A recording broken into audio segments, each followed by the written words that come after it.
Olá, mais uma vez estamos com você, chegando aí em sua casa para mais um programa Cabeça para Cima, né? Sempre trazendo para você assuntos da nossa atualidade, assuntos que informam, que orientam e que edificam a sua vida. No programa de hoje nós vamos falar sobre um tema completamente atual, que está aí acontecendo nesse momento, que está incomodando um pouco e que tem levantado muitas questões para cada um de nós.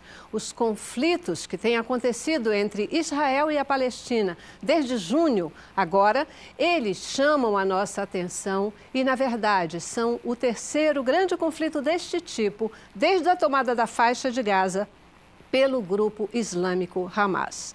Por que esses conflitos vêm acontecendo? Qual é a motivação para tanta violência? E, mais do que isso, o que a Bíblia nos diz a esse respeito? No Cabeça para Cima de hoje, nós vamos conversar com você sobre os conflitos em Israel. Começamos com o nosso informativo e temos um grupo de peso para falar sobre esse tema. A escalada de violência que começou em junho deste ano entre Israel e palestinos é o terceiro conflito do tipo desde a tomada da faixa de Gaza pelo grupo islâmico Hamas em 2007. As raízes do confronto são antigas e, ao longo dos anos, ambos os lados foram ampliando as demandas por uma paz definitiva. A mais recente série de violência começou com o desaparecimento de 3 adolescentes israelenses na Cisjordânia.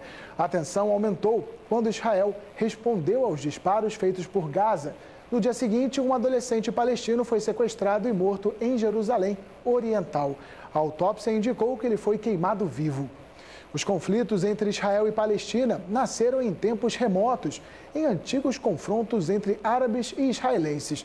Mas os embates entre estes povos, que têm a mesma origem étnica, se intensificaram no final do século XIX, quando o povo judeu, cansado do exílio, passou a expressar o desejo de retornar para a sua antiga pátria.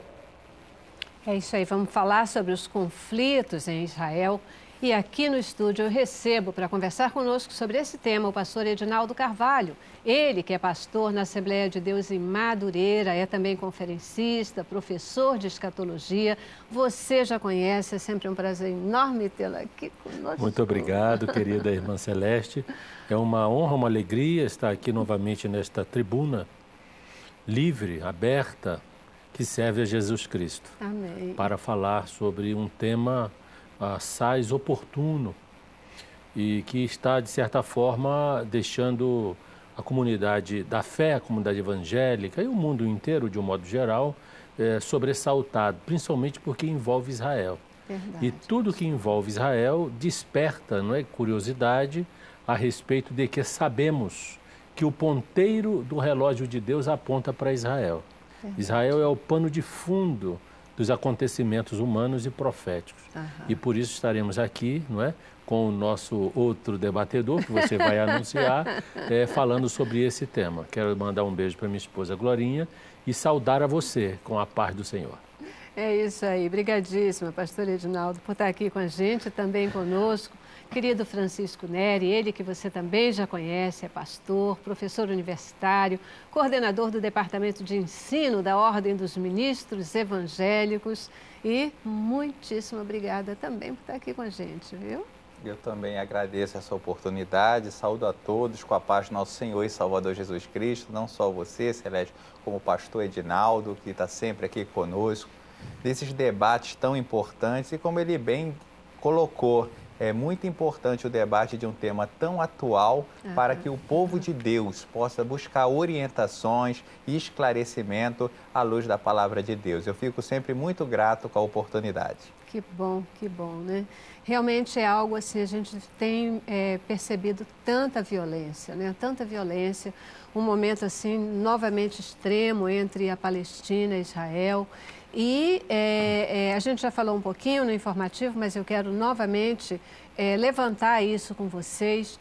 O que causa, qual é o detonador real, efetivo desse terceiro, né? A gente está falando aí, é o terceiro grande conflito desde a tomada da faixa de Gaza. O que provoca tamanha violência?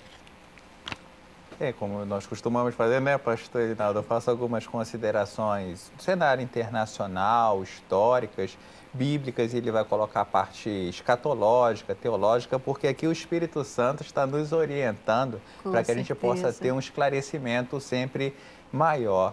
Realmente, aquela é uma área de conflitos devido à fundação do Estado de Israel. E é importante salientar que nos noticiários do mundo existe uma tendência de ser contra Israel e culpar Israel por defender o seu próprio território. Essa é uma questão extremamente interessante. O grupo terrorista Hamas que está fazendo esses ataques contra Israel, e Israel é um povo, nós cremos, um povo escolhido por Deus. É um povo que, do ponto de vista antropológico, do ponto de vista sociológico e histórico, é um presente para a humanidade. Depois nós vamos até entrar em outras considerações do que representa o povo judeu. E eles estão defendendo o seu território.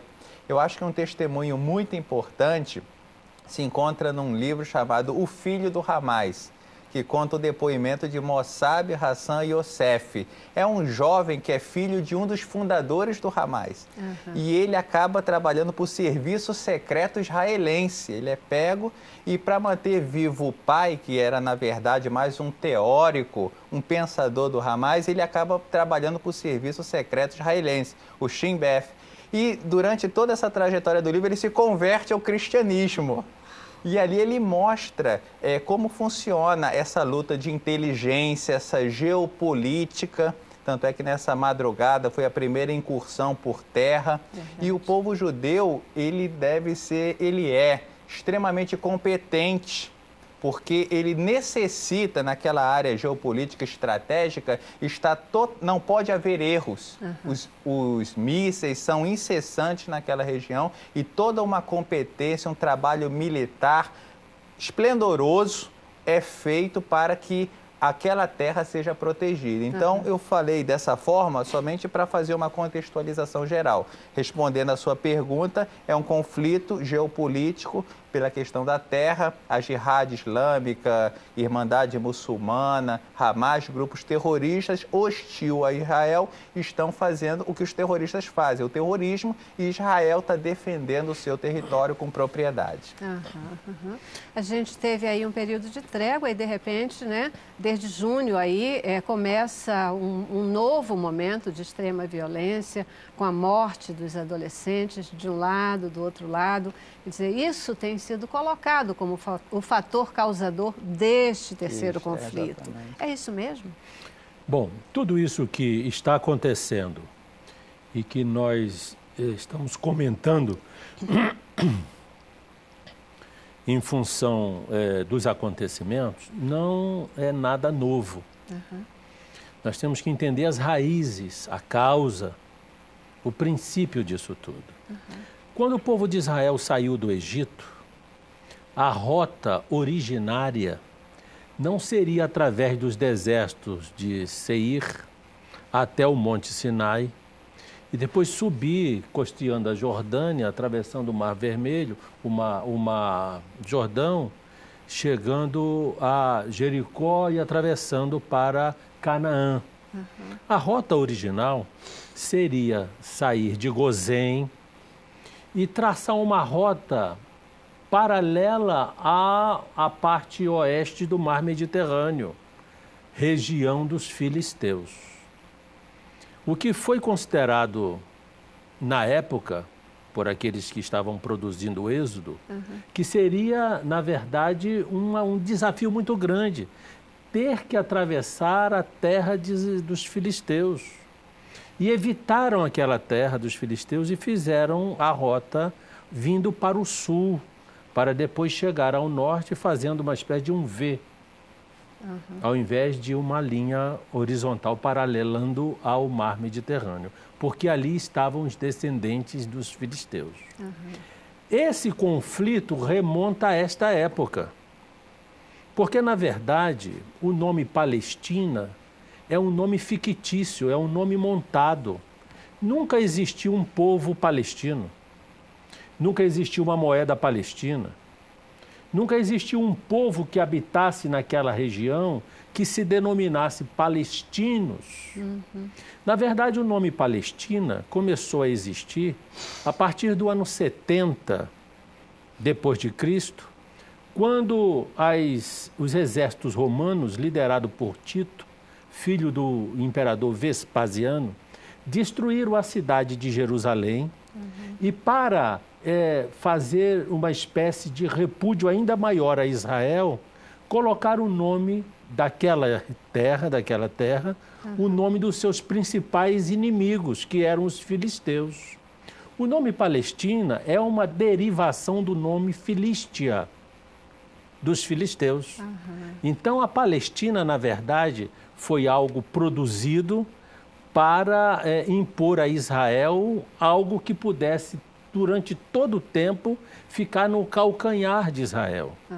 Não existe uma nacionalidade palestina. Somente em 1964, o Comissariado Árabe, junto às Nações Unidas, tentou construir a OLP, Organização da Libertação da Palestina, para criar um Estado palestino, sendo Jerusalém a sua capital. Ora, na verdade, os palestinos são os árabes.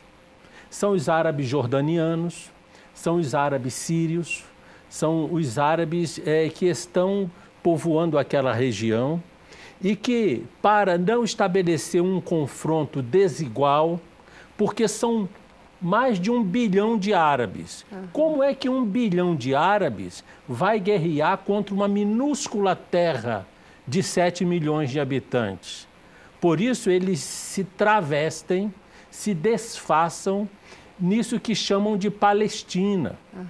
E, na verdade, um local onde se concentram e que Israel respeitou a partir da Guerra dos 6 Dias, porque Israel ocupou Gaza na Guerra dos 6 Dias, assim como ocupou o Egito, as colinas de Golã, mas recuou exatamente para não criar um conflito. E ali passou a existir uma comunidade de árabes independente, ajudado inclusive por Israel, recebendo do Egito também suprimentos, da Turquia por intermédio do Mar Vermelho, do Mar Mediterrâneo, mas que ao mesmo tempo em que o tempo foi passando, os grupos terroristas se utilizaram da região e, na verdade, o Hamas, que é um grupo de árabes terroristas, estão envolvidos em Gaza, misturados à população, para continuarem o seu papel histórico de afrontar Israel. No sentido de poder ocupar mesmo, tomar esse espaço. Não, inclusive coloca a população como escudo humano. E começam a jogar os foguetes para a terra, para Jerusalém e outros locais de Israel, e se escondem atrás dos grupos humanos para que Israel não defenda. E Francisco falou algo muito sério, que é com relação à mídia. A mídia internacional faz as edições mostrando as crianças árabes mortas, despedaçadas, as casas destruídas, como se Israel fosse o vilão. Porque o que a gente percebe é isso, né? Quer dizer, a dimensão que se dá nesse momento é de que houve a morte dos 3 adolescentes e uma revanche aí com a morte, dos 3 adolescentes israelenses e depois a morte de um palestino, né? E parece que toda a motivação está por conta disso, quando na verdade... Justamente, é uma questão também, quando se fala em inteligência, fala justamente dessa complexidade de relações, porque ao mesmo tempo que você tem o movimento de paz tentando se estabelecer pela liderança, existem grupos, subgrupos, correntes ideológicas contrárias que permite, através de acontecimentos particulares, explodir algo, como foi dito, não é nada novo. É apenas uma motivação para algo que já existe, algo que já está latente. Então, nesse sentido, a nossa compreensão, ela tem que, como o pastor Edinaldo colocou, buscar sempre o estudo das raízes históricas e sem contar que Israel, pegando um contexto histórico maior, sempre lutou contra oposições e é um milagre. Agora vem a parte teológica, espiritual, um milagre de Deus conservar o seu povo. Ao longo de 2000 anos, ele falou da queda de Jerusalém no ano 70, Massada 74, Massada jamais cairá novamente, ou seja, um monumento de resistência, de superação ao longo da história. Os filisteus, historicamente, eram considerados mais avançados tecnologicamente, mas Deus sempre cuidou do seu povo. E nesse sentido, para nós que somos evangélicos, espirituais, nós temos esse olhar também do cuidado de Deus. Com certeza, né? Com certeza a gente sabe que Ele cuida de verdade, né? Que Ele cuida de verdade. A gente já precisa dar aquela nossa primeira paradinha e eu queria voltar no próximo bloco ainda com o olhar de vocês e uma, né, colocação aí para a gente sobre como é que isso tem impactado para o povo local, né? Quanto isso tem afetado o povo local e também a Bíblia, ela fala sobre esse conflito? Isso já está previsto na Bíblia ou não, né? Ou isso é uma decorrência? Como é que é essa questão? Eu te dou a palavra logo depois do intervalo, tá bom? Vamos lá.